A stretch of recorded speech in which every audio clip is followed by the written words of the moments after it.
Hi, this is the very first blog of Nocturnal Night Shots. Thanks, Alex, for the name. That's cool. Cameraman is Alex Rondini, my co-host for the radio show. For you who listen to it, I'm here with Frank. Say your last name, Frank. Frank Raslini. And why are you here today? Because, I've heard from Alex about what happened here with Steve, and I'm actually kind of interested to check Back out. in 2003, I had an experience while I was walking home one evening from work. I used to work in the area here. In behind, you see a bridge, you see a roadway that leads up to a bridge that runs over the Credit River, and there's a valley underneath. Anyhow, we're roughly in the particular area that I had been at when, while walking, I had seen something come up from the valley on the opposite side of the road on 4th and made its way to the grassy knoll right by the tree there almost. And at that time it was the fall, early fall, there was no leaves on the tree, so it was pretty easy to see. It stopped and got up on hind legs and stood there for a few minutes staring at me. And what I essentially did was just stand here in this current location trying to figure out, sort of process what exactly that could possibly be. It wasn't a bear. It was too slim, too small to be a bear. And there's no bear in this. No bear. No bears in this. As far as I know, in Snakes. terms of snakes. Yeah. In terms of wolf, coyote, deer, things that roam in this area, that are known to be in this area, they can't and will not stand on their hind legs for that long. Which prompted my mind to go, look, there's something obviously very strange about this. It's very different. It's something I myself coined the Credit River creature. Of course, other people probably know it, and there hasn't been, that I know of, any other reports of this until recently, when we did our radio show there with Chris Hawley. She had received a couple recent reports of people, and I did not divulge the location where I had seen this, had this experience, and they had indicated to her where exactly along the Credit River, which was quite fascinating because I did not tell anybody exactly where it is. Of course, it's out now. I've told you. If you if you live in this area, or if you've been in this area and had an experience where you've seen a creature that is so unexplainable, contact me or contact us at nocturnalfrequencyradio@gmail.com, all lowercase, all one word, and we'll certainly go from there in terms of that. Anyways, we'll walk down and see the location a little up close and personal. Actually, you know what? I should finish off, sorry, a little bit more about the experience. While I was standing here, staring at this thing, and it was staring back at me, I could not see any facial features, other than the outer parts of the body. The outline? Sorry? The outline? The outline of the body, yeah. There was no eyes. Some people are reporting red eyes. For some reason, I tend to discount red eye. I know animals, when you nocturnal, they usually glow a yellowish or a white, not red. But then again, there are, cases where people have seen red eyes, and I don't want to disclose it or discount it in this case. But my experience does include that. I will, in fact, with this video blog, post up a picture that I'd recently come across that another former guest on the show had up on his blog that sort of came close to what I had experienced, and that was, I don't know if you guys remember, a few years ago, something titled the Toronto Tunnel Creature.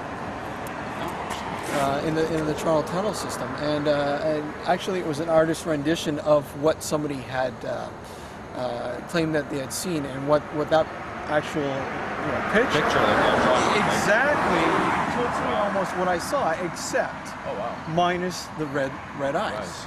So, anyways, after a while, I finally got back down on all fours, ran across to this side of the road and down into the valley. I immediately went over to the other side of the road and walked down to keep an eye to see if this thing would come out. Of course, it never did. So anyways, let's go down into the area and have a closer look. So this is where it came across, right? Yeah.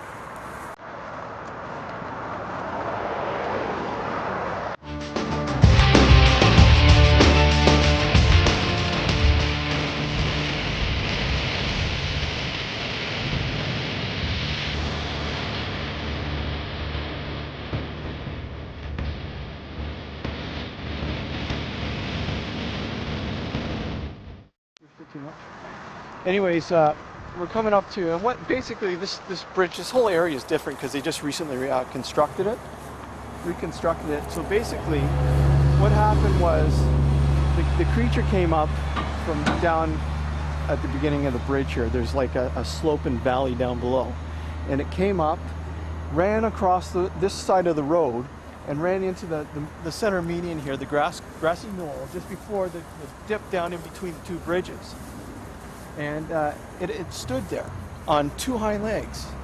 And like I said, you know, staring from a distance, I mean, what would you say the distance is From here to there, Yeah. I would say that's probably a good, I'd say between 120 to 150 feet. Yeah, okay. So, I mean, you can relatively have a good view of what, I mean, if it's a person or whatever. I mean, it looked like a person, but, you know, for it to run on four legs. Well, yeah, and then, yeah, exactly. You know, like an animal. And you know what? When it ran, it sort of had like almost like a canine feature to it. And but I can't think of any canine that can stand on its hind legs For that long. for that long. amount of time. No, Yeah. absolutely. So anyhow, it stood there and stared at me for a good you know, a minute, couple minutes, whatever.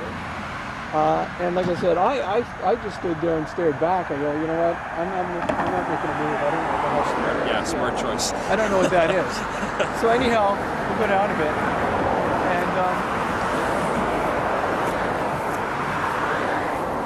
and as you can see, there's a lot of cars on here right now. It's busy.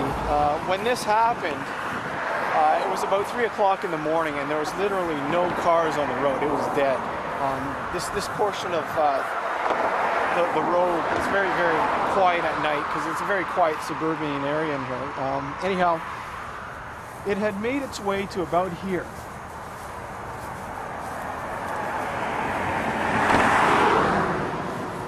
Right here. So basically, it either, and this is where I kind of get confused about exactly what it did. And I know it didn't go back down there, but it did, it moved, ran back on all fours to the other side of that bridge and down into the valley. Okay, and I walked down this way, keeping an eye on that side. You know, and I of would course, too. of course, yeah, of course, not seeing it coming back out, but Absolutely. yeah. So I mean, if anybody knows of any known creature that can stand on its hind legs for that, you know, a minute, two, a couple minutes, whatever, let me know, because I've done some research with people who hunt all sorts of game, you know, other people, and they can't come up with a creature other than a bear in this area, but there's no bear in this area. So, you know, if you know something. And plus, usually bears are fairly, like, you can tell a bear. Like, a bear is. Oh, yeah. Even if it's something like, say, a small cub, it's got a definite shape, right? You can see Right? the way Absolutely. it runs. It Yeah, did not exactly. run that way on four and got up. And even when it's on its hind legs, it sort of has that. It's still kind of, Woozy, you know? it's the center of gravity. Yeah. You can totally tell it. Yeah. For sure. So this is, but it wasn't a bear. This it was not bulky enough for a bear. I mean, the head features were very, very small. The body was very slim. I don't know, shapeshifter? That just makes it more interesting. Well, yeah, you never know. I mean, there's obviously that theory that it could be a shapeshifter. I mean, you could throw anything into the ring here at this point. Oh yeah, that's for sure. You know. Still, and then it obviously noticed you too, right? I mean, it not only just stood up, Yeah. but as you noticed it, it noticed you. Yeah. Oh yeah. No, Right. it was like So it was roughly about here, and it just stood here like this and in a since- cautionary form, looking back at me and going, you know, was it inquisitive as to what the hell is that?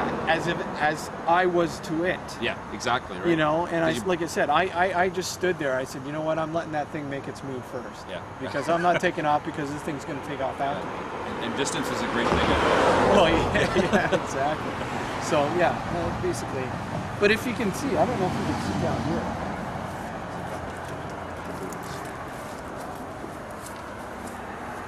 I don't know. But you can see how deep it gets down there. Just be careful.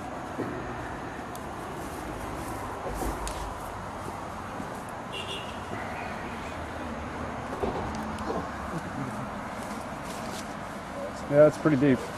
I don't know if you'll be able to make it out on the video, but it is pretty deep nonetheless. Yeah. And just to give you an idea, right there, that's a tree where the light's flashing now. And look straight across yeah. the support beams through the bridges. Yeah, exactly. Right. So I mean, this area's got good coverage. It could have been. It could have went anywhere in here. I mean, you have the river itself is in the center area, the deepest point, and this, let me tell you, it gets quite deep in the center. Yeah. Oh, yeah. Like you could walk down here on the sides. There's I think there's a path on the other side there that you can walk down into the valley. You can see down there. There's a path. Yeah. Right down there. It leads right to the river, I guess. Yeah. Oh yeah. So that's quite an interesting tale. That, like I said.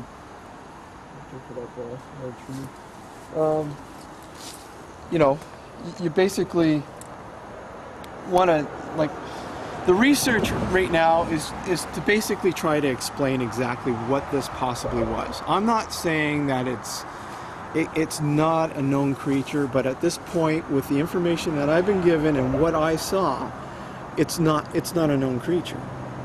And if somebody out there can provide me with some logical thinking answers, then perfect. That'd be great. But right now, this is the beginning of me doing the research and trying to figure out exactly if there is a possibility that there is something existing down in this valley that is maybe not cataloged yet. You know, in the next few days, weeks, months, I will be going down with a team, whoever, team undetermined now, and taking down samples, you know, of things that could possibly be something from this creature. And of course, they will be analyzed. They will be analyzed by somebody who can take care of that. Because I'm dead serious. We need to know if there's something unusual in this valley that lives along this river. Because, like I said, I have not been the only person that has witnessed this particular creature. So hopefully in due time we will find some answers and maybe possibly some evidence and footage. Yeah, hey. So that'd be awesome. Maybe another category for creature for cryptozoology, right? Exactly. essentially what I'm doing is, you know, I had Frank just standing there so I can get sort of a reference point to seeing how tall this creature possibly was. Yeah. And like I said, it's roughly probably a little shorter than what Frank is right now. Cool. Yeah. The descent downwards.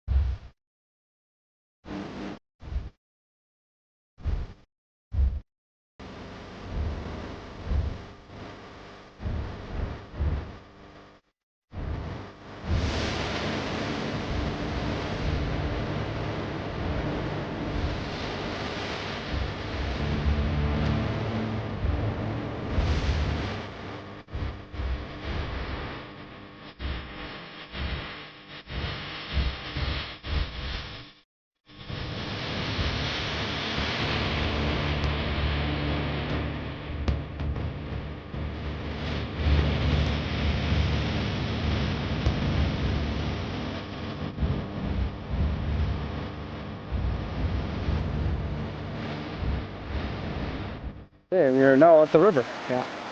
So this essentially stretches all the way down, like downriver is Lake Ontario. This sucker goes all the way up north, man. You know what? This goes all the way down. They used to do a bit of well, not that I have a potting salmon, a bit of salmon as well too. Yeah.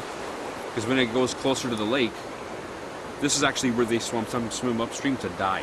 Yeah. When they come back home. Like in the late in the season, this will be just You got one? Oh yeah? yeah. Oh yeah, that's right.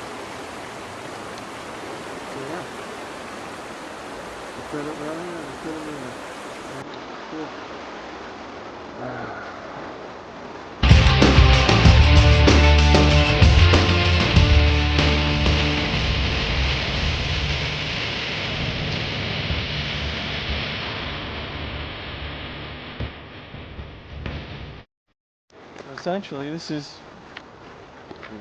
where the creature is, wherever it is, man. What time of the year did you see it at? Sorry? What time of the year was it when you saw it? It was roughly around this time of the year, maybe a little later. And Frank, Probably when did more- you say the salmon thing is? Salmon thing is usually in the fall.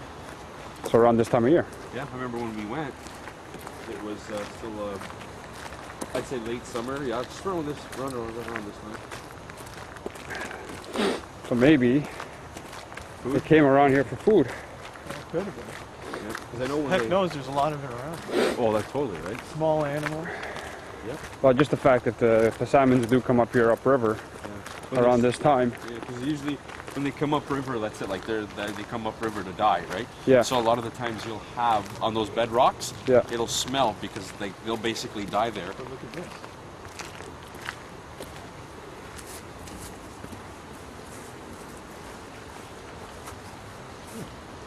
Tunnel system. Oh, nice. Another possible area where it could have came from. Well, maybe that's where the subway thing creature. That's Yeah, actually, we're a good time. Shine light on that hole over there. you got a barrier right there, but on the sides there's like you can places where you can walk. Yeah. You know, and who knows? Is that an area where it came from? Let's go above it there. We can get a better look up there. Yeah. But yeah, that's it's a possible time, man, with the Toronto Tunnel creature, right? Yeah. I mean, heck, this is the same side it came out of, right? What? This is the same side This it is the came side out it of. came out of. Yeah, oh yeah. Sorry. I mean, you can see it's large enough for something human to go through. Absolutely. You see through there? It's hard to Top see. there. Yeah. Yeah, I can kind of see it now. Yeah. So I mean, possible route? Who knows? Yeah, it's definitely a big water or a tunnel waterway.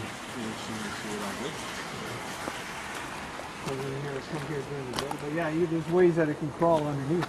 Oh, absolutely. Concrete barrier in there, so.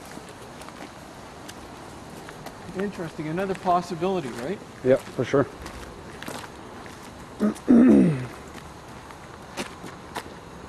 It'd be interesting to know where those sightings occurred for the Toronto the Toronto sewer creature. Where they were in Toronto, there was occurred. Just do a Google search. Yeah, do a Google search and you'll see there's a few sites that dedicate. Oh, really? Eh? There's the path that goes up. So I guess that was the path where it came up, across, Yeah. to the grassy medium, and then again over here. But why would it? My question is, why would it go up there? Yeah. You know, if there's probably plenty of food source down here, why would it go up here? You know, why would it cross the Maybe it road? was chasing something. But it didn't look like it was in chase mode. Oh, you said it was on all fours initially until he spotted you, right? Yeah. Yeah, and then again it stopped right up in here, just on the other side of the grassy knoll up there. And again, on two legs. Right? Unless there's a wild theory, but sometimes you have roadkill. Could have been maybe just walking across the road to see if maybe, you know what I mean? Like maybe to pick up some roadkill or something that's on the road, or because you're right. I mean, you got a whole food supply down Small here, right? animal down here, fish. Yeah. that late at night, I don't know really what's available on the takeout menu, but Yeah. So, I mean, or I could have picked up a scent. These are theories. These are possibilities that that we'll definitely dive into and analyze. But I think that sewer. I think the sewer is a very good possibility where this thing might It's a channel, appear. right? To go around.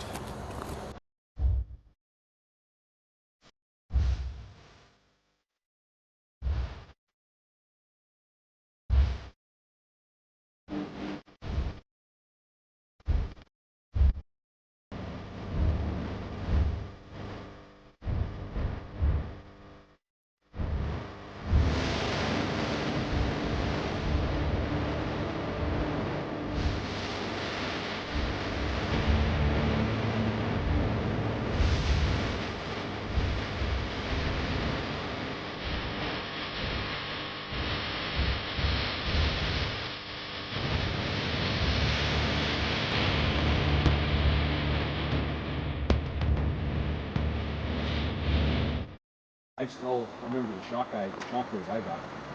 Really, really young. And where I live, Right on St. Clair there.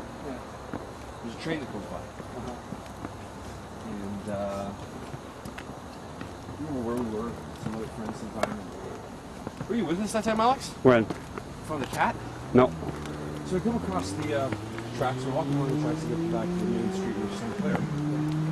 And somebody points out, look, there's a cat. I'm like, dead. I'm like, yeah, okay, whatever. He's like, no. They look at the way it's been killed. Yeah. So I go over. Cat's been cut in half. No blood. Not like, you know what I mean? Like it looked like a total razor sharp incision. Like it was just cut like Cauterized? cut. Yeah. Yeah. And so whatever. I'm kind of like, oh, that's really weird, right? Left it at that. And then that thing listened to Coast one night, where somebody described a phenomenon in the northern part of America and in North America where there was these cases of Cat mutilations? cat mutilations. Barrie, Ontario. Yeah. Barrie, Ontario. But it was the way they were mutilized. Like, you know, they were mutilized. That was really, it wasn't just like a run over cat. Yeah. The body was still intact. It was just cut diagonally across, you know, right pretty much from the All the midsection. vital organs taken. Well, I didn't know. I didn't really look to see if anything was missing. Yeah. But it was just really weird the way the cat was. Yeah, I remember was cut. following that a little bit. Yeah, so that was. But I remember I didn't hear about it till years. Like it probably go maybe 6 to 7 years later. Uh-huh. And then remembering, and it was just quite just a shock. Yeah. Because you're like, wait a minute, that describes it. And then there was a website, so went to the website and had pictures of photos she took Yeah. when she's investigating, and I was like, that's exactly what Is looked. this Linda Moulton Howe? Yeah.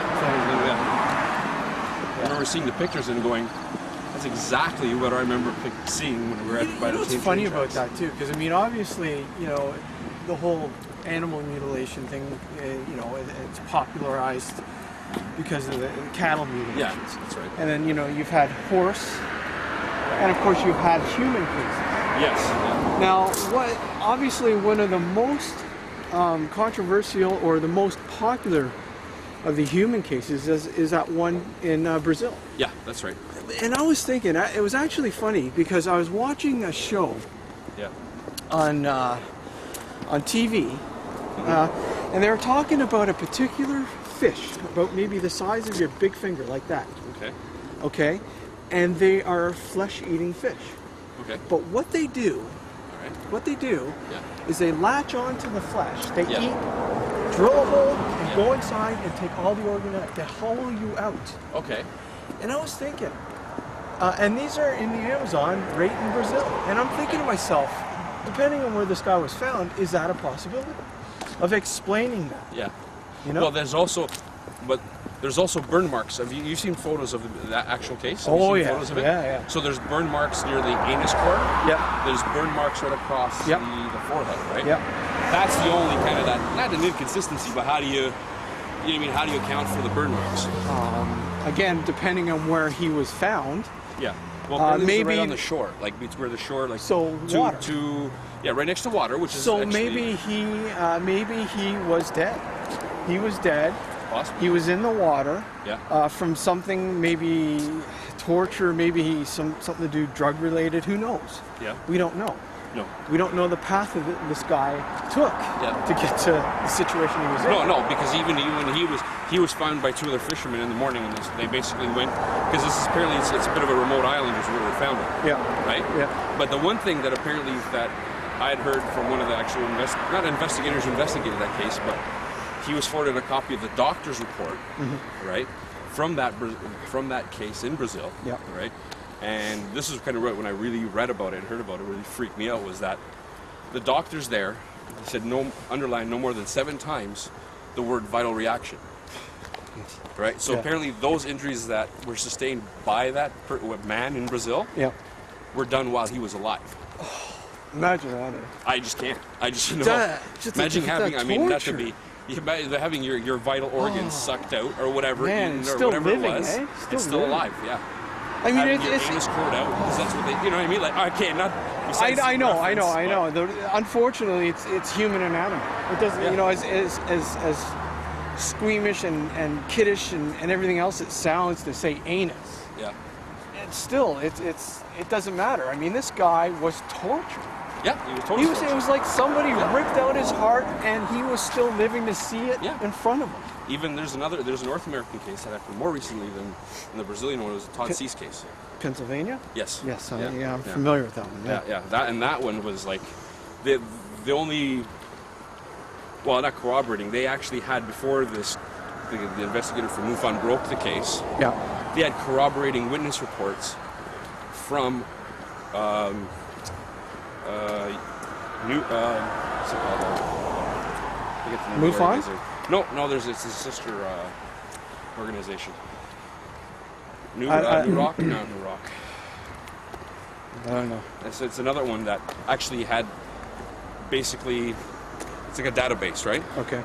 So people had put into the database they reported seeing a UFO in that area, the same day of the day that Todd Cease went missing. Yeah. Right.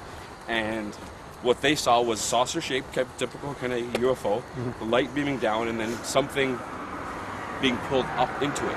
Oh wow! Which is in the same area the same day that Todd Cease went missing. So, and they've obviously never let any of those photos out, of course. But But just think about it, okay? And one thing that fascinates me, we've been looking for somebody to get on the show for this. Somebody, you know, credible, and it's tough. To talk about people who have gone missing. You know, with no explanation. Yeah, that's right. All right? Yeah. Or think about all these people that have been reported with unusual deaths. Yeah.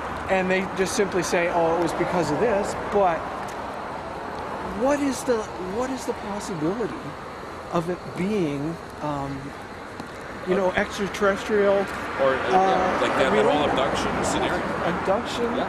Well, even like the one thing maybe I should have when you guys had Philip on. Yeah. I heard him on another show Yeah. where he talked about during the Hudson River there was like it's kept quiet, but there was apparently at the same time the viewers the sightings were going on between those years. Yeah. There's a whole bunch of murders were happening, and tons of kids were missing. That's not really that's not reported, so to speak. Yeah. Right? And this is during the same time in the same area as the Hudson Valley Flat, as they called it. Yeah, yeah. And he made mention of that in another radio interview that I talked about, right? But it was, like, you realize it tied in, right? So all of a sudden, you get a flap in a certain area and people go missing. Well, yeah.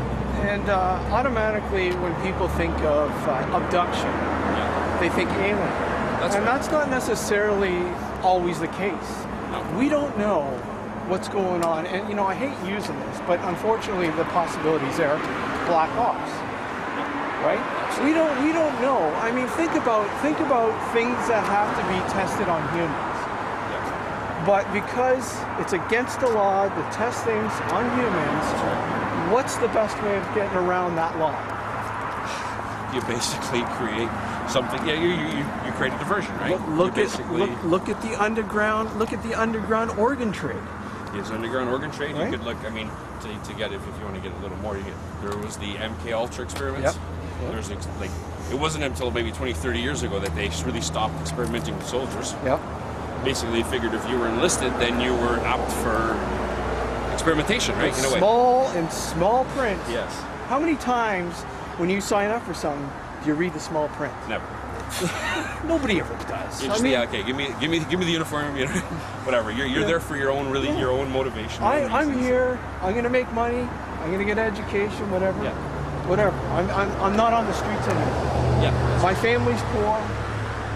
What this says doesn't matter to me. I have an opportunity. I'm signing on the dotted line. Exactly, right? Or they're No willing to hesitation. serve God and country, right? You're not there to read all the fine print. You're there for your own reasons. Yeah. And I mean, yeah. Well, you don't know enough about what's happening, even with just mutilations or abductions, to be able to even call it anything.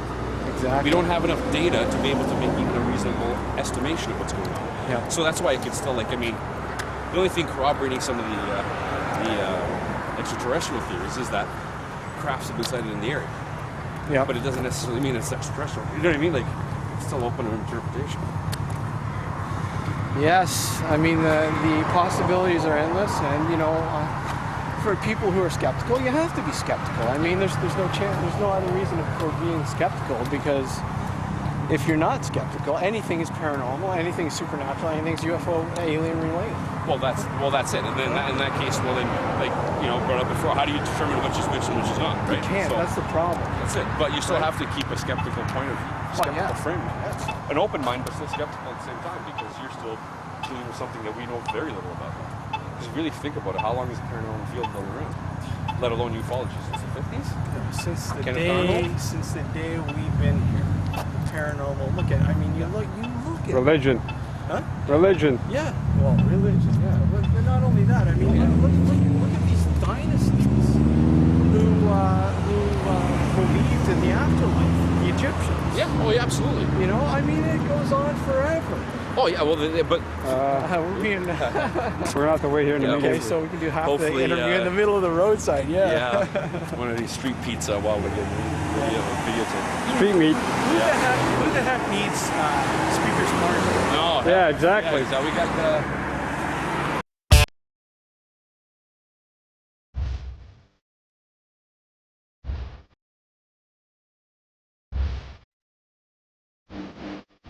Like I said to Philip on the show, I said, and he basically pointed out too. There's each one of these exists because the other one, they're all intertwined. I mean, there's something that leads us back to a point. It's almost like life itself. There's a beginning point. There's a beginning point with all this that's going on. Why is it going on? And where's it coming from? That's right. Well, and it leads to somewhere, right? The only thing, I remember with the UFO stuff is that, I refer to, I guess, what Valet said, where he said that the worst part of that phenomenon is that the phenomenon itself is its own cover-up, right? Because you don't know why they're here, what they are, what they're doing here, and they don't feel it in their interest to tell us. Right? And then you have the official kind of government, not cover up, but they're obviously looking into it for their own purposes while telling the public a different story. Yeah. So it's a hard tale to chase, right? Right? It's endless, man. It's like talking about religion, politics, and money. Yeah, but we still do it, don't we? We still do it, man, because it's fascinating, man. It's unknown to us. Well, exactly. That's the mystery, man. The mystery is what we are intrigued with. And really, mystery is really what kind of, like you said, it comes back to life. Mystery is really, if there wasn't that mystery to life, and all there was 9 to 5, get up in the morning, shower, work, come back. For me, then there would be no point to it, but there's got to be something for you to clap onto, and there's wonder, right? What is wonder?